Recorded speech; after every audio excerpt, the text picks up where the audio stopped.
Siyata d'Ishmaya, Masechet, Baba Metzia, Daf Tzadik Vav. Nous commençons Daf Tzadik He Amud Bet. 7 lignes avant la fin. Abaye, Savarla, Kirabi Yoshia.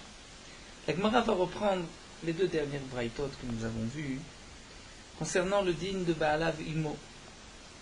C'est-à-dire que j'emprunte une bête, le Shoel qui emprunte une bête, une para, est responsable de tout ce qui arrivera à la bête, même si la bête meurt, be'ones, un cas de force majeure, le Shoel est chaya. Donc j'emprunte une bête, je suis responsable même si la bête meurt. Mais dans le cas où le propriétaire de la bête travaille pour mon compte, comme nous l'avons vu, c'est-à-dire que Sha'al est aparav et Sha'al be'alav ilma, il a emprunté les propriétaires, il a demandé de travailler chez lui.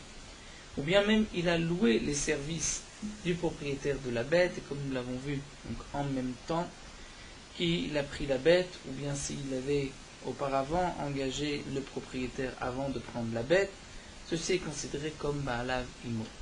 La Gemara avait, et donc Baalav Imo, il est patour.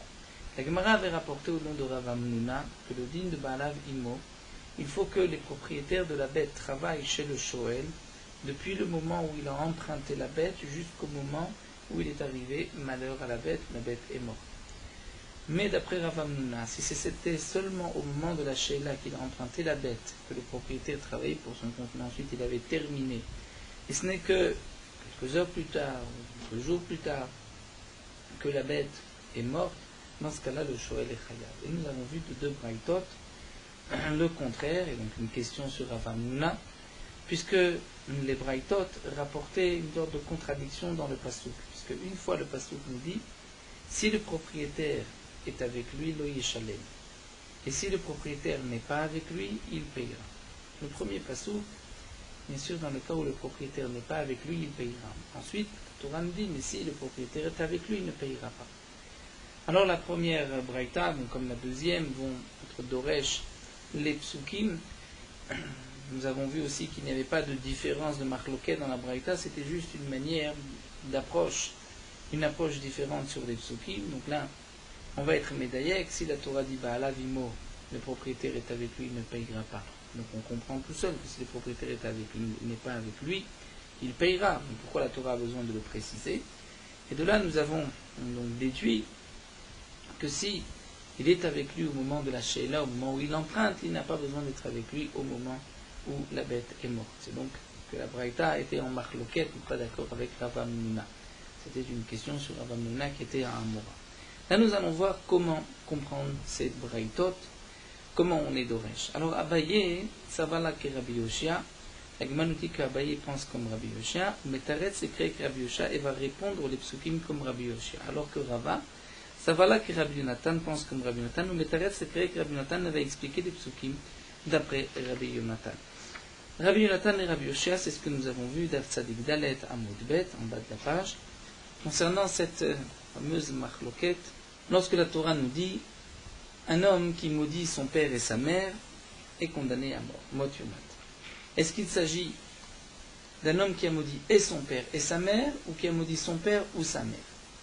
La marloquette entre Rabbi Yoshia et Rabbi Yonatan était la suivante, c'est que d'après Rabbi Yoshia, lorsque la Torah dit un homme qui maudit son père et sa mère, cela signifie les deux en même temps. Donc j'ai besoin d'un autre passouk pour préciser que si il a maudit son père ou sa mère, il est aussi chayav mita. Alors pour Rabbi Yonatan, lorsque la Torah dit un homme qui maudit son père et sa mère, on comprend que c'est son père et sa mère les deux, ou bien son père ou sa mère. Et je n'ai pas besoin de passouk pour les chalek, pour les séparer, pour dire que même s'il n'a maudit qu'un des deux, il est chayav mita. Donc de même pour notre sougya. La Torah nous dit juste avant, un homme a emprunté à son prochain une bête. La bête est morte, dit la Torah. Donc on parle. Yishal, la Sheila, il a emprunté. Ensuite, Nishbar Omek, elle s'est brisé les os où elle est morte. Et ensuite la Torah dit, Be'alav et Nimo, les propriétaires ne sont pas avec lui, il payera. Que signifie les propriétaires ne sont pas avec lui? Ne sont pas avec lui à quel moment? Donc le pasouk nous parlait de deux moments. Le moment de la Sheila et le moment du Honès, où la bête est morte. Et ensuite, la Torah vient nous donner le din de Baalav Imo ou Baalav Enimo. Eh bien, nous allons voir tout de suite dans la Gemara que la compréhension de Baalav Imo ou Enimo, à partir quand est-ce que le propriétaire doit être avec le Shoel, ceci dépend de la marloquette Rabbi Yosha et Rabbi Yonatan. D'après le Rabbi Yosha, puisque dans le passouk de celui qui maudit son père et sa mère, on dit, cela signifie qu'il a maudit les deux, tant que la Torah ne dit pas le contraire. Donc là aussi, la Torah nous a dit, il emprunte, la bête est morte, Baalav Enimo, c'est-à-dire les propriétaires ne sont pas avec lui, au moment des deux étapes. Pour Rabbi Yonatan, on dira le contraire. On dira avec Richalish Memreu, il a emprunté une bête, la bête est morte, les propriétaires ne sont pas avec lui, c'est-à-dire, ils ne sont pas avec lui à un des deux moments. Nous voyons voir comment chacun va expliquer.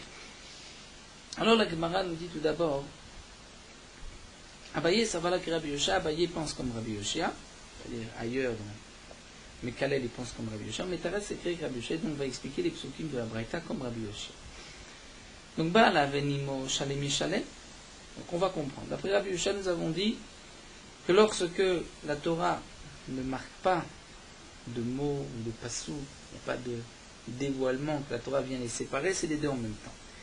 Donc comme c'est marqué Baalav Enimo, le propriétaire n'est pas avec lui, il payera. Donc Ta'ama, la raison de l'été Beter Vayou, parce que d'après Rabbi Yoshia, la Torah dit il a emprunté, la bête est morte, le propriétaire n'est pas avec lui. C'est-à-dire le propriétaire n'est pas avec lui au moment de l'emprunt et au moment de la mort du Honès. Donc pourquoi il payera Ta'ama de l'été Beter Vayou? Parce que le propriétaire n'est pas chez le Shoel dans les deux moments. Mais s'il est au moment de un et pas de l'autre, patour, il est patour. Ça c'est ce que je déduis du passouk. Et ensuite nous avons un passouk vectif, c'est-à-dire comme la girsa du bar. Vectif, et c'est marqué donc dans le passouk in balav imoloi shalem, que si le propriétaire avec lui il ne payera pas. Donc on comprend aussi Tama deite beter vayou. Donc c'est la suite du passouk. Si le propriétaire avec lui ne payera pas, donc il est avec lui, dans les deux moments il ne payera pas. Je comprends Aïta Bechada Velite Bechada Mechayev, que s'il est avec lui dans un moment et pas dans l'autre, il payera. Donc nous avons un passou qui me dit que lorsqu'il est dans un moment et pas dans l'autre, il est pas tout. Et le deuxième passou qui me dit lorsqu'il est dans un moment et pas l'autre, il est chayav. Comment on va répondre à la contradiction? Pour te dire, que s'il était avec lui, c'est-à-dire qu'il travaillait pour le compte du Shoel au moment où le Shoel a emprunté la bête, ce n'est pas nécessaire que le propriétaire de la bête soit avec le Shoel au moment du Honès. Mais inversement, s'il était au moment du Honès, pour le Rambatou, il fallait qu'il soit au moment de la Sheila. Donc le moment important, c'est le moment de la Sheila. Puisque nous avons donc des deux psukim déduit la chose suivante, c'est qu'il faut que le propriétaire soit à un moment, à un des deux, on ne sait pas lequel, et bien on a choisi le moment de la Sheila. La Gemara posera la question par la suite, peut-être que c'est le contraire, c'est le moment du malheur. Il n'est pas nécessaire que ce soit au moment de la Sheila, nous répondrons à cette question. En tout cas, donc d'après la lecture de Abaye suivant le raisonnement de Rabbi Yoshia, nous avons vu que les psukim viennent nous enseigner que le propriétaire n'a pas besoin d'être dans les deux moments, le moment de la Sheila et du Honès. Le propriétaire n'a pas besoin, pour rendre patour le Shoel, de travailler chez le Shoel. Il est suffisant que le propriétaire travaille chez le Shoel à un des deux moments.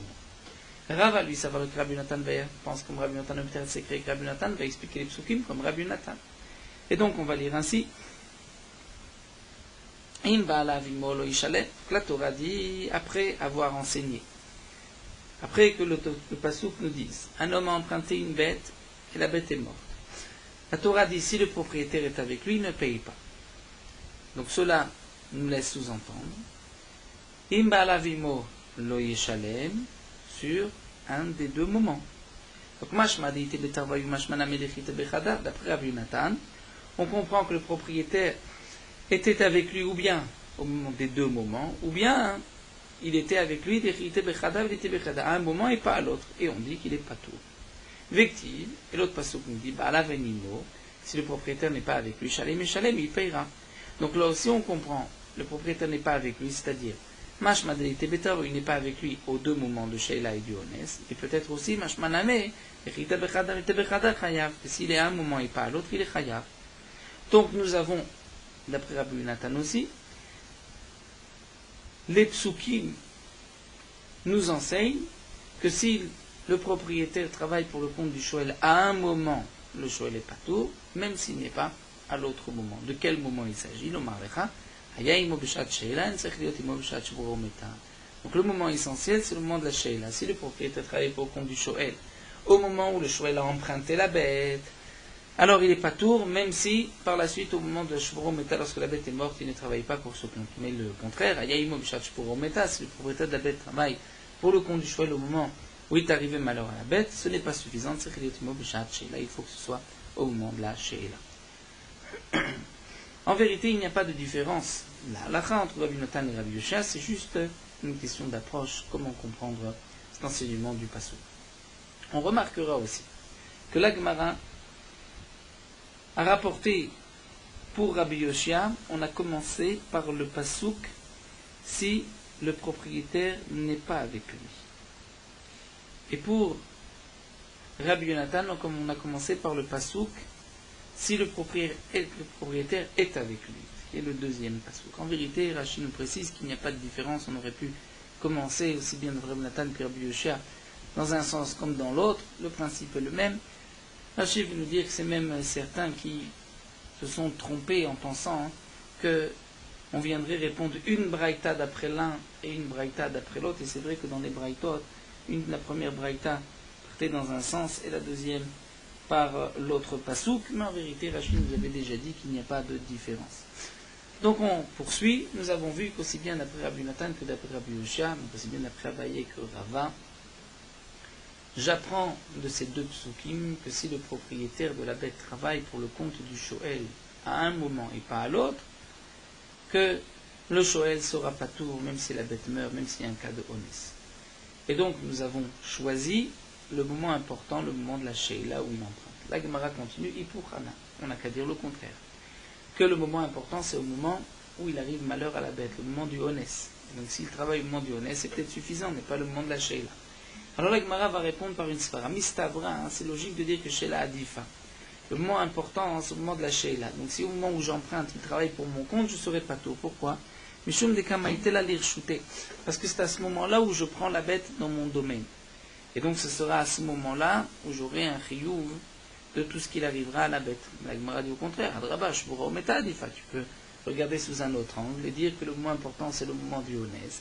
Puisque c'est à ce moment-là où il est chayav, par le malheur qui est arrivé à la bête à ce moment-là, c'est pour cela que tu es chayav. Donc si à ce moment-là le shoel travaille, le propriétaire de la bête travaille pour le compte du shoel, il sera pas tout. Mais la Gemara dit,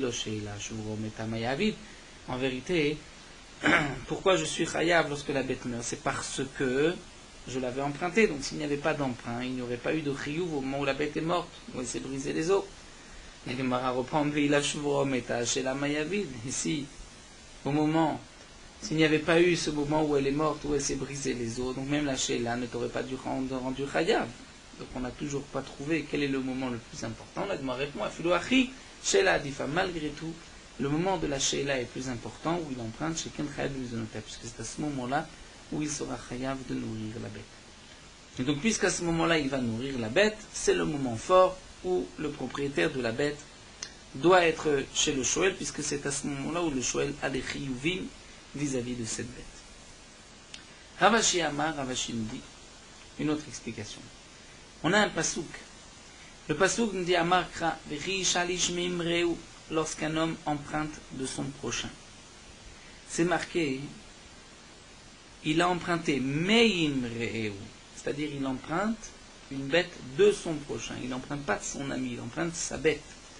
Velor et Ouimo. Et donc du pasouk, je peux déduire qu'il emprunte une chose de son prochain, mais ce n'est pas qu'il emprunte une bête et son prochain. Dans ce cas-là, Shalem il Shalem. Mais il payera. Mais Ar et Ouimo. Donc je déduis du pasouk que si au moment où il emprunte la bête, il emprunte aussi son propriétaire, Patour, là il sera Patour. Donc je vois que le moment fort, c'est le moment de Sheila. Alors la Gemara continue, Yahi, Bala, Venimo, Vim, Bala, Vimo, la Mali. Donc c'est ainsi d'après l'explication de Ravaji, je n'ai plus besoin de la dracha des psukim, le propriétaire n'est pas avec lui, le propriétaire est avec lui. La Gemara dit ici, j'ai quand même besoin. Il a vanar, avamina, si je n'avais pas eu au début, les premiers psukim de Bala, Vimo, Bala, Venimo, et la contradiction, comme nous l'avons vu, Donc il y a un moment où il est patour s'il travaille pour son compte et un moment où ce n'est pas nécessaire. Si je n'avais pas eu déjà cette notion, je n'aurais pas expliqué ce dernier passouk de Richal Ishmeimre, ou de cette manière j'aurais pu penser que c'est la manière de la Torah de parler.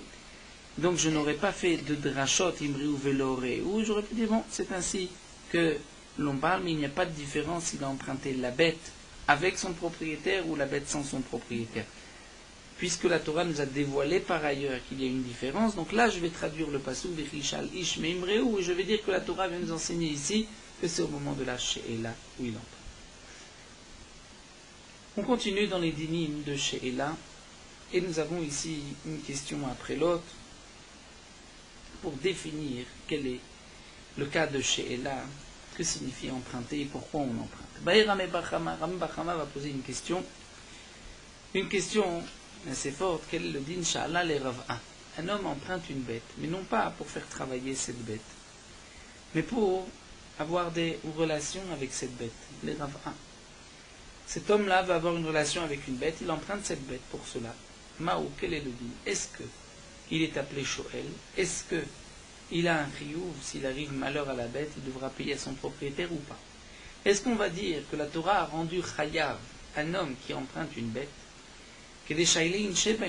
comme les gens ont l'habitude d'emprunter? Il n'est même pas nécessaire de préciser que cet homme-là va fauter avec cette bête, et que c'est interdit par la Torah avec les chayav mita. Malgré tout, on veut savoir par rapport au dinim de prochaine mishpat, est-ce qu'il est chayav? Prenons le cas où il a emprunté dans cet esprit, il n'a pas fauté, et la bête est morte. Est-ce qu'il est chayav ou pas? Alors, est-ce qu'on va dire la she'ela de la Torah, lorsque tu empruntes chayav be'onsim, c'est qu'il est shailein shebainan, comme les gens ont l'habitude d'emprunter. Donc on emprunte pourquoi? Pour utiliser la bête, pour labourer avec cette bête, velachim, mais pour une telle chose, on n'emprunte pas une bête. Odilma, ou peut-être Amama, et toute la raison pour laquelle le shoel est chayav, mishumana'a, c'est parce qu'il a un profit. Il profite parce que la bête va travailler pour lui. Bien dans ce cas-là aussi, il a une ana'a, puisqu'il a emprunté pour ses plaisirs personnels. C'est aussi considéré comme une ana'a, et donc peut-être qu'il est appelé shoel. Une autre question. Sha'ala liraodba. Un homme a emprunté une bête, mais il n'avait pas besoin de la bête pour la faire travailler, mais il voulait se montrer avec, c'est-à-dire montrer qu'il était riche, qu'il avait des biens, qu'il avait des bêtes. Donc il a emprunté une bête, mais il ne va pas l'utiliser. Est-ce qu'il a un statut de shoel et il sera chayav be'onasim? Est-ce que mamona ba'inan ve'aika? Est-ce qu'on va dire il doit emprunter une bête, donc mamon, de l'argent? Il a emprunté une bête, c'est une bête, c'est de l'argent. Donc il est chayav. Odilma mamona ditlana mine ba'inan. Il faut de l'argent duquel il a une ana'a, de l'argent même, de la bête même. Il doit utiliser cette bête, utiliser cet argent. Et dans ce cas-là, il ne l'utilise pas. C'est juste pour se montrer riche avec. Troisième question posée ici par Rami Bachama, Sha'ala la sodba pachot mipruta. Un homme a emprunté une bête pour l'utiliser, mais pour moins que la valeur d'une pruta. Est-il appelé shoel ou pas? Mao. Est-ce que mamona ba'inan ve'ika? Est-ce que pour être shoel, pour être chayav be'onasim, il faut emprunter de l'argent? Donc il a emprunté ce qui vaut de l'argent, vaïka, et donc là il y a cette bête vaut de l'argent. On dit le mot, ou peut-être kol pachot mi pruta loklomi, étant donné qu'il va l'utiliser pour moins qu'une pruta, ce n'est pas insignifiant, ce n'est rien, et donc il sera pato, il n'est pas considéré comme shoel. Shal shte parot la asot baim pruta mao. L'agma pose une autre question, il a emprunté 2 vaches pour travailler avec les 2 vaches pour l'équivalent d'une pruta. Est-ce que me'amrinan zilbatar shoel ou mashil veika? Est-ce qu'on va dire, on doit tenir compte du shoel et du mashil, c'est-à-dire de celui qui a emprunté et de celui qui a prêté veika, et il y a une pruta? Donc cette question ne vient, comme l'explique Rashi, que si on dit dans la question qui avait été posée auparavant que si c'est moins que j'avais pruta d'utilisation, donc il n'est pas shoel. Donc là on peut dire, étant donné que ce sont 2 vaches, et avec ces 2 vaches, il a pruta, donc il est considéré comme un shoel. Odilma, on va dire dans zil batar parot. Il faut regarder par rapport aux vaches elles-mêmes.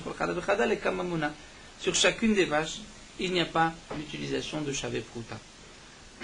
Une autre question. Sha'al Mishutafim, il emprunte une bête qui appartient à deux associés. Veni Shalo Echad Mem. Là, on revient dans le din de Baalav Imo. Il emprunte une bête qui appartient à Réhouven et à Shimon. Veni Shalo Echad Mem, mais il n'a engagé que Réhouven vienne travailler chez lui. Mao, quel est le din? Est-ce que ça s'appelle Baalav Imo? Est-ce que Kulo Baalav Bainan Valeka? Est-ce qu'il faut que ce soit tous les propriétaires de la bête qui travaillent pour son compte pour qu'il soit pato? Et là, il n'y en a qu'un seul. On dit, peut-être qu'on va dire, étant donné que la bête appartient à deux personnes, ils sont associés, donc en vérité, s'il arrive malheur à la bête, il doit payer la moitié à l'un, la moitié à l'autre. Donc si un des deux travaille pour son compte, sur la partie qu'il doit à cet homme-là, il est pato, puisque c'est Baalav Imo. Une autre question. Shutafim Sheshalou, deux associés qui ont emprunté une bête, pour que la bête vienne labourer, par exemple, le terrain appartenant aux deux. Venishal lechad mehem. Et le propriétaire de la bête travaille pour le compte d'un des deux. Mao, quel est le din? Donc il ne travaille pas dans le champ, pour autre chose, mais à l'un des deux. Mao. Est-ce que kulo shoel bainan veleka? Est-ce qu'il faut que Baalav Imo, c'est-à-dire que le propriétaire de la bête travaille pour le compte du shoel tout entier? Et là, il ne travaille que pour la moitié. Puisqu'il y a deux shoel, ce sont deux associés. Donc lorsqu'il travaille pour un, c'est comme si en vérité, il travaille pour le compte d'un demi-shoel.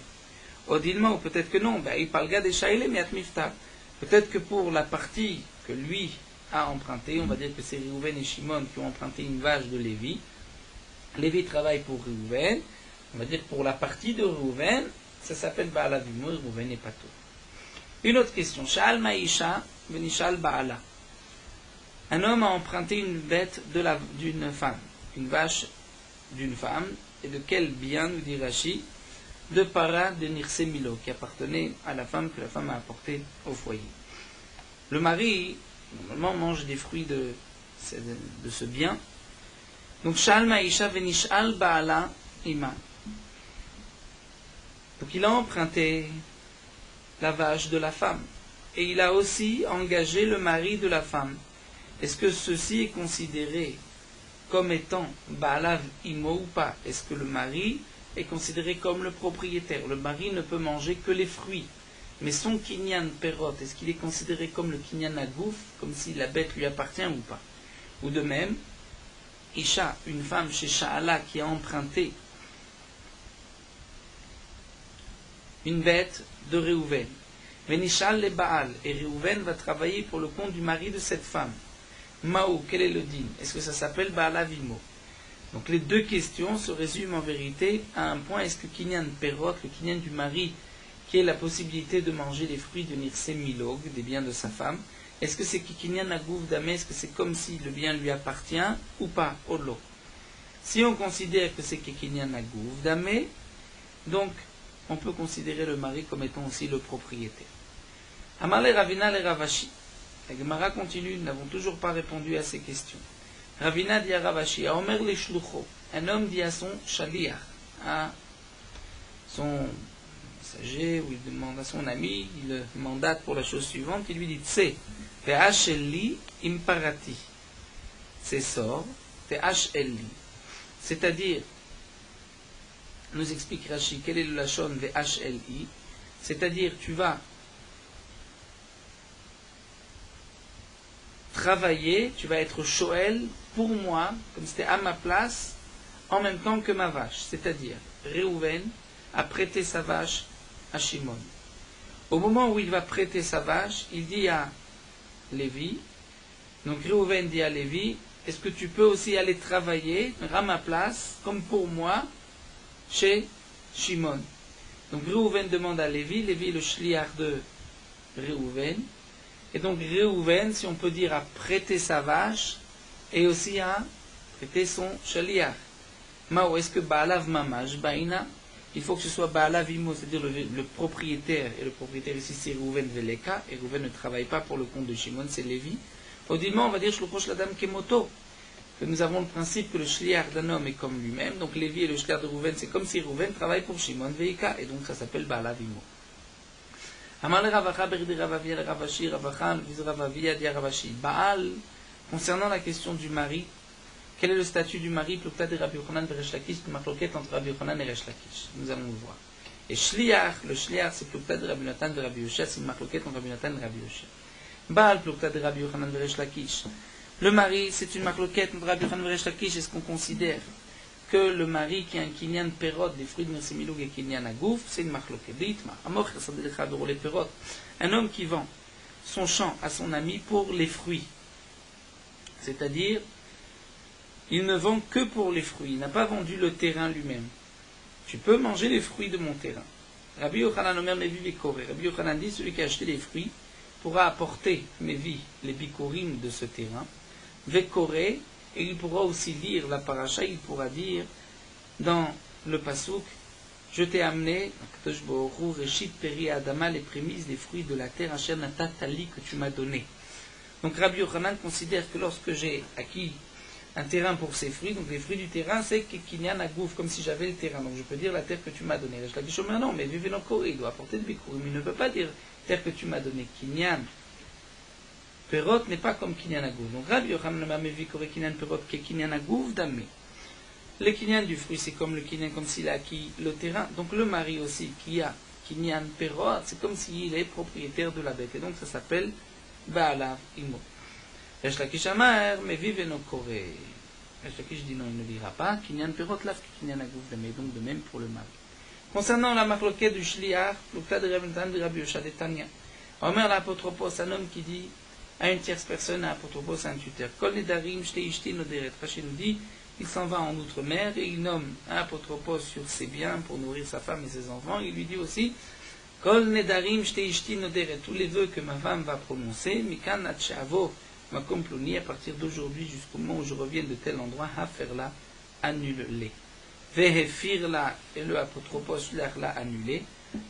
Annuler tous les vœux. Yachol ou Moufarim, est-ce que les vœux vont être annulés? Le mari peut annuler les vœux de sa femme. Est-ce que de cette manière on peut les annuler? Le mari, Isha, Ikimenu, Isha, Ifere, nous dit Rabbi Yosha. Pour Rabbi Yosha, non. C'est Isha, c'est le mari qui peut maintenir un éder ou l'annuler, et pas un apotropos, pas un shliach. Alors que Rabbi Natan, Omer, Matsinu, Bechol Makom, Shukush Adam, Kimoto. Rabbi Natan pense que non. Dans toute la Torah, le shliach d'un homme est comme l'homme lui-même. Et donc de même, dans notre Sheila, le shliach pour Rabbi Natan est considéré comme Réhouven lui-même, donc Lévi qui travaille à la place, puisque Réhouven l'a envoyé, il travaille chez Shimon pour Réhouven, c'est comme c'est Réhouven qui travaille chez Shimon, donc ça s'appelle Baalan Imo. Amar le Ravidish le Rava, Ravidish le Rava, Omer le Avdo, celui qui dit à son serviteur, Tse veishael imparati, va, et tu vas, donc c'est Réhouven qui prête sa bête à Shimon, et il dit à son serviteur, au serviteur de Réhouven, va, Veshael va travailler pour le compte de Shimon à ma place. Donc là, c'est le Eved de Rouven, c'est pas simplement un Shaliach.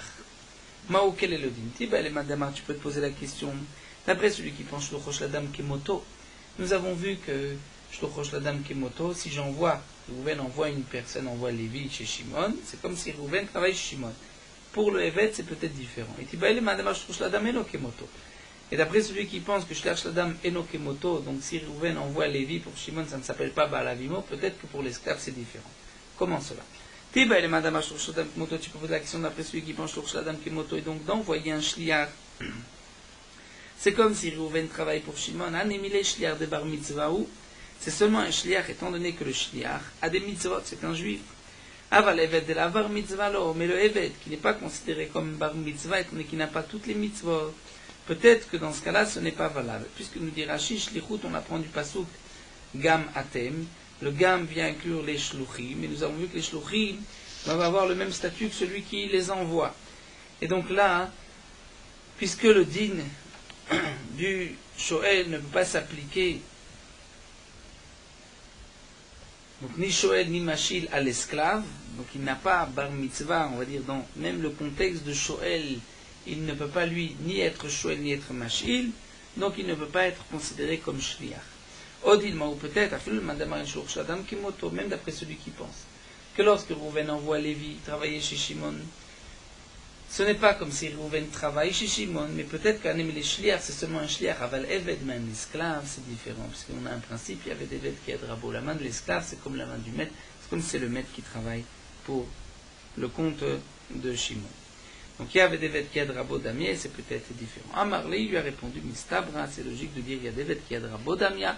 Et donc, si Réhouven envoie son Eved travailler chez Shimon, en même temps que Shimon emprunte la vache de Réhouven, ceci est considéré comme Ba'alav Immo, si la bête meurt, Shimon et pas tout. Baï Ramé Bachama, on continue avec un problème posé par Ramé Bachama. Nous avons vu que beaucoup de questions n'ont pas été répondues dans la Gemara. Baï Ramé Bachama, Baal Ben Irsi Ishto. Ramé Bachama pose la question, quel est le statut du mari dans les biens de sa femme?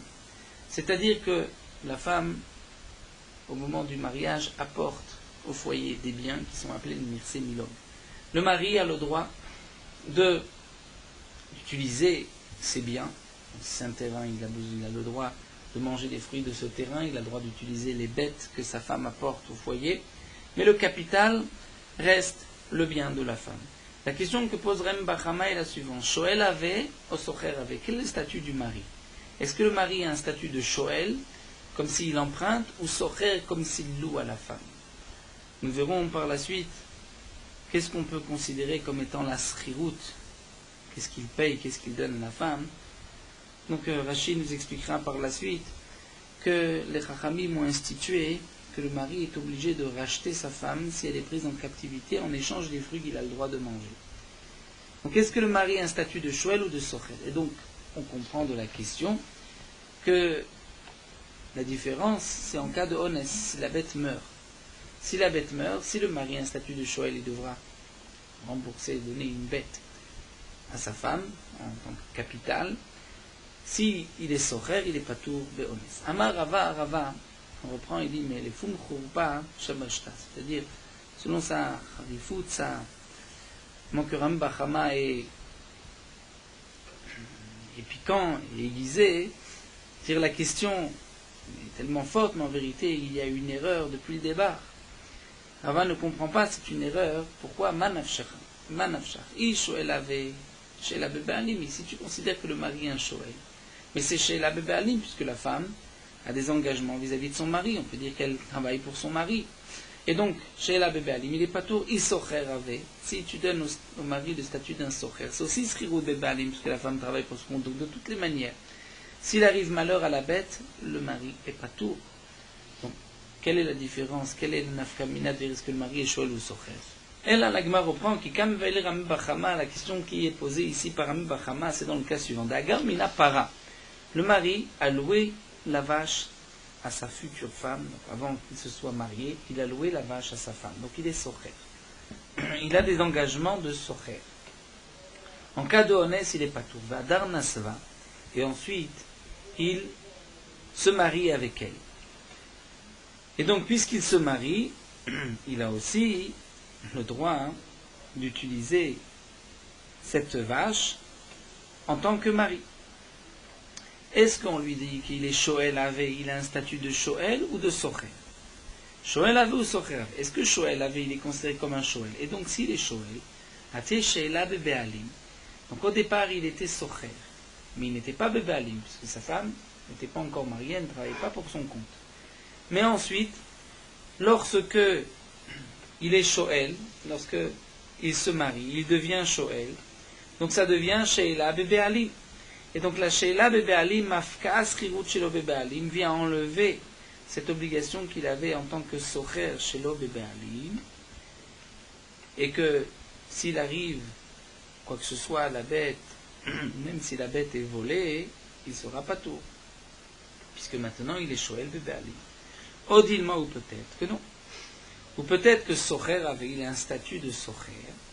Et donc s'il est Socher, nous dit la Gemara, puisque au départ il était Socher. Et maintenant lorsqu'il se marie, il reste Socher. Alors on dit Srirut qui est Kaime Kaime. La Srirut reste là où elle était.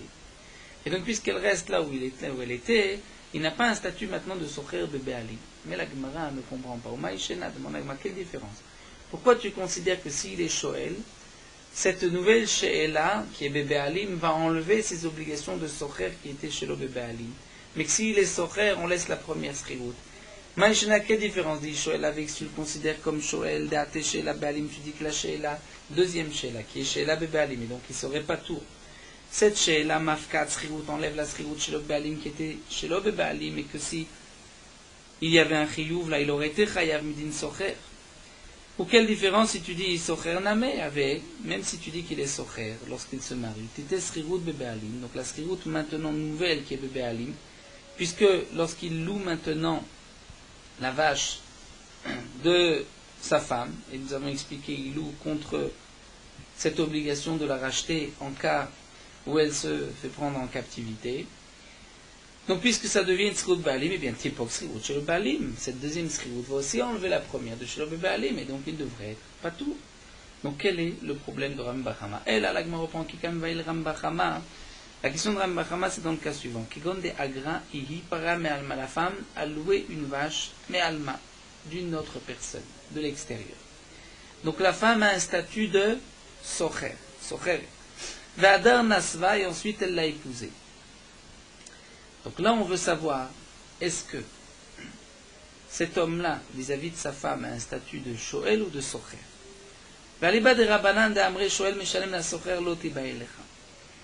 Et nous avons une autre marloquette que la Gemara rappelle ici, que nous avons vu, Daf Lamedé, dans Perek Mafki, entre Rabbanan et Rabbi Yossi.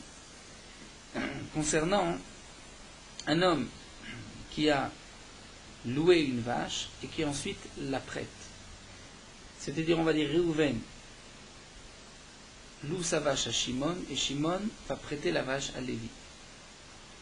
Si la vache meurt, Lévi et Shoel doivent la payer à Shimon. Mais comme Shimon est Socher, en cas de mort, Shimon n'est pas tour. Donc est-ce que Shimon, dans ce cas-là, va gagner une vache puisque Lévi doit lui payer ou pas? Les Chachamim disent oui. Les Chachamim disent le Socher va jurer, va dire la bête est morte, je suis pas tour.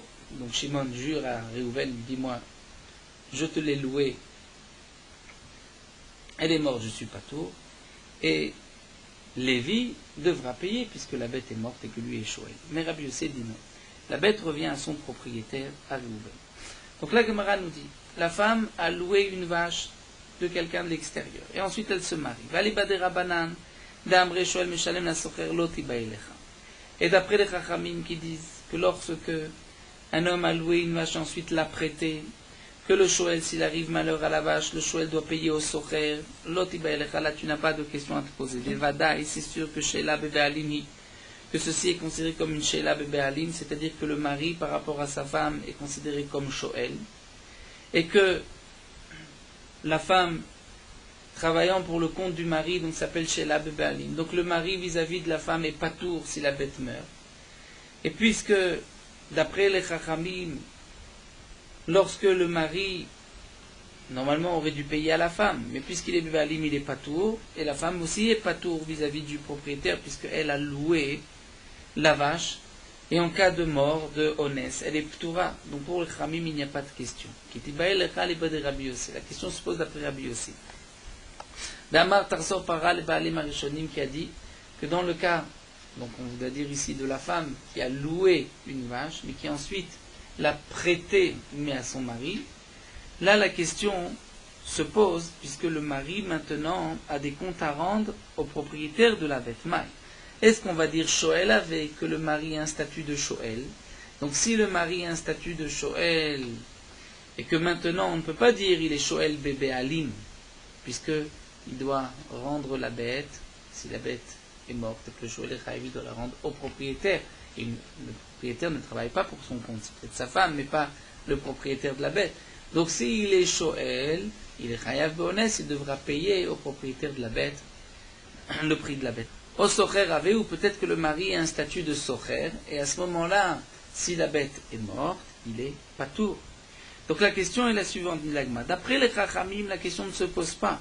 Étant donné que le mari ne doit pas rendre la vache, n'a pas de compte à rendre à son propriétaire, mais à la femme, donc quoi qu'on dise qu'il soit Shoel ou Socher, il n'y a pas de nafkamina, puisque de toute manière c'est bébé Ali, mais il est pas tour.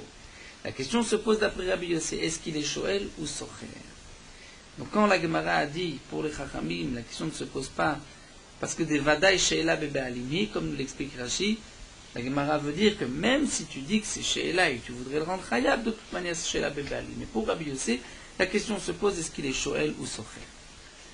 Amar Rava, Rava répond, Baal lo shoel avev lo socher, ave le mari n'est ni shoel ni socher, el alokeach ave, a un statut d'acheteur. Et donc dans ce cas-là, il est pas tout. Pourquoi le mari a le statut d'acheteur? Mais de Rabbi Yosef bar Rapranina, cet enseignement de Rabbi Yosef bar Rapranina, d'Amar Rabbi Yosef bar Rapranina, Beusha et Kinu. Lorsque le Sanhédrin se trouvait à Usha, dans un des exils du Sanhédrin, ils ont institué Aïcha Shemacha benirse milog bechayi baala. La femme qui a vendu Nirse milog, on va dire un terrain que la femme a apporté au foyer. Le mari pouvait manger les fruits de ce terrain, mais le capital appartenait à la femme. La femme vend le Nirse milog, le terrain du vivant de son mari, ou meta, et elle meurt. Eh bien, Abaal motzi miyad alekochot. La femme qui a vendu les Nirse milog, bien sûr, a vendu le capital, donc le terrain, mais que, après sa mort à elle, le mort du mari, étant donné que tant que ils sont encore mariés, le mari va prendre les fruits. Donc maintenant, lorsque la femme décède, est-ce qu'on va dire que le mari ne peut pas hériter de ce Nirse Milog, puisque sa femme est morte et elle l'avait auparavant vendu, donc elle ne l'a pas laissé en héritage? Alors la Gemara répond non. Abaal motzi miyad alekuchot, le mari peut l'enlever des mains des acheteurs. Pourquoi le mari peut l'enlever des mains des acheteurs? Parce que le mari est considéré comme le premier acheteur. Il est l'oker rishon. Donc ça c'est ce que Rava répond. Le mari n'est ni shoel ni socher, il a un statut d'acheteur. Et donc dans notre cas où la femme avait loué une vache et ensuite elle se marie, le mari sera pas tout. La Gemara continue. Rame Bachama pose le problème suivant. Baal benirse ishto mimaal. Est-ce que le mari dans les biens de sa femme, mimaal, qui est-ce qui a profané? C'est-à-dire, nous explique Rashi, la femme a reçu un héritage de son père à elle, après s'être mariée, et elle a reçu en même temps dans l'héritage, il y avait de l'argent appartenant au Ekdesh, mais on ne savait pas que c'était au Ekdesh. Les Chachamim m'ont dit que le mari va hériter, mais pourra utiliser tous les biens pour manger les fruits. Et donc, dans cette takana, nous explique Rashi, c'est comme si le mari est considéré comme shaliach, ou d'après certains comme tierce personne, comme responsable du Nirse Ekdesh, c'est-à-dire il va les acquérir. Et lorsque le mari, donc, au moment où la femme reçoit ses biens, et qu'il y avait de l'argent de Ekdesh, on peut dire que c'est comme si le mari va sortir cet argent du Ekdesh des choulines, même si l'argent n'a pas bougé, mais c'est comme si le mari l'a sorti, donc mimaal qui est moël. C'est pour cela que Rava vient dire, mais man limol, qui va être moël? Limol baal, est-ce que c'est le mari qui va être moël? Le mari dit, donc profaner et prendre du Ekdesh, le mari va dire, lui ne veut acquérir que les biens qui sont permis, qu'il a le droit, mais des Issoura, les biens du Ekdesh, il ne veut pas les acquérir, il dit, je n'ai pas acquis ces biens, je n'ai acquis que les biens que j'avais le droit. Timol, que la femme elle-même soit moëlette, puisque à cause d'elle, l'argent sort du Ekdesh Lechoulin, la Gemara dit non. Des Etera, la femme aussi, des Etera, Namelo Nichala de l'Ikne. En vérité, la femme ne veut même pas qu'on donne les biens permis au mari, donc elle ne voulait pas. Ni Malou Bedin, que ce soit le Bedin qui est moël, qui a institué une telle takana, qui a Avdou Rabanan Takanta, Vamrou Baal, Lokeachave, quand est-ce que les Khamim ont fait cette takanta? De dire que le mari est un acheteur, c'est les Etera. Seulement pour ce qui est permis, les Issoura, lo avid Rabanan Takanta, les Khamim n'ont pas fait de takana pour ce qui est issour. Donc ça ne peut pas être le mari, lui ne veut pas acquérir, ça ne peut pas être la femme, puisque la femme ne voulait en vérité rien donner, elle aurait préféré tout garder, et le Bedin, lui, n'a fait de takana que pour ce qui est permis. Et là, alors l'agma reprend, et là, marava. Baal, ma'al, leksheyotzi. Le mari va profaner si le mari va sortir, utiliser cet argent. Midede ave amotzi, ma'otekdesh lechulin. Comme le cas de celui qui va sortir de l'argent du Ekdesh Lechoulin, qui va l'utiliser, ou c'est lui qui est Moël, donc là aussi on dira le mari a tout reçu, mais s'il utilise ce qui appartient au Ekdesh, à ce moment-là, il est Moël, il profane, et c'est donc lui qui sera responsable vis-à-vis du Ekdesh. Rashi précise bien, donc on revient d'après Rava et on va dire que si l'argent n'a pas bougé, l'argent est resté encore fermé, dans une bourse, dans ce cas-là, le mari ne les a pas acquis, ce n'est pas sorti des choulines, il n'y a pas de Meïla. La Meïla, c'est seulement si le mari va utiliser cet argent. Donc ça, c'est la conclusion de la Gemara. Nous allons nous arrêter ici à Ibaïléou. Nous terminons avec Meorot Halacha Daf Tzadikeva.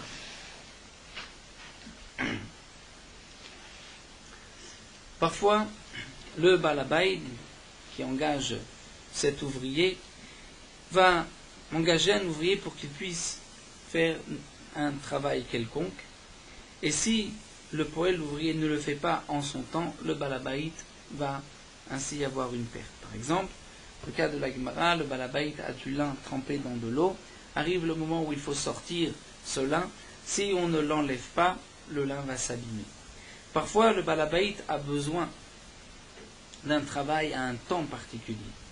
Mais ensuite, même si on vient vers ce travail pour lui, puisque c'est après le temps, il n'a aucune utilité. Par exemple, il engage des musiciens, des chanteurs pour un orchestre pour les Sameach Khatan Vekala, et on comprend bien que si le moment du mariage est passé, il n'y a aucun intérêt que ces musiciens viennent jouer.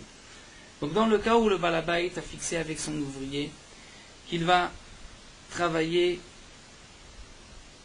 un travail quelconque pour lui et que l'ouvrier revient sur cet engagement, si c'est un travail pour lequel le balabait va avoir une perte, que ce soit parce qu'il ne vient pas tout de suite enlever le lin de l'eau, ou bien parce que le temps va passer, les musiciens ne sont pas venus pour le mariage, eh bien le poël ne peut pas revenir, il est obligé de travailler. Et si le poël veut se rétracter et que le balabait ne trouve pas d'autres personnes pour travailler à sa place, le balabait pourra engager des ouvriers ou même tromper les premiers, et il n'y a pas de différence si ceci est considéré dans une srirut, c'est-à-dire que l'ouvrier travaille pour tant d'heures ou travaille kablan pour à la tâche. Donc le balabait a le droit de le tromper de cette manière. Il peut dire à l'ouvrier, celui qui devait travailler, il dit regarde, si tu viens en fin de compte, je te payerai le double. Donc l'ouvrier va accepter, il va venir, mais en fin de compte, il ne donnera pas le double, il donnera ce qui avait été fixé au début. Il pourra aussi engager un autre ouvrier sur le compte du premier, c'est-à-dire que le balabait pourra prendre une autre personne pour sortir le lin ou pour un autre orchestre, et il pourra rajouter sur le salaire du deuxième ouvrier, et cette différence, c'est-à-dire si le premier devait être engagé pour 500, et que maintenant il se trouve à la dernière minute, il a besoin d'un ouvrier qui ne travaillera que pour 1000, eh bien il pourra engager des ouvriers pour 1000, et lui payera 500, et le premier ouvrier devra lui payer la différence, puisqu'il n'avait pas le droit de se rétracter à son engagement.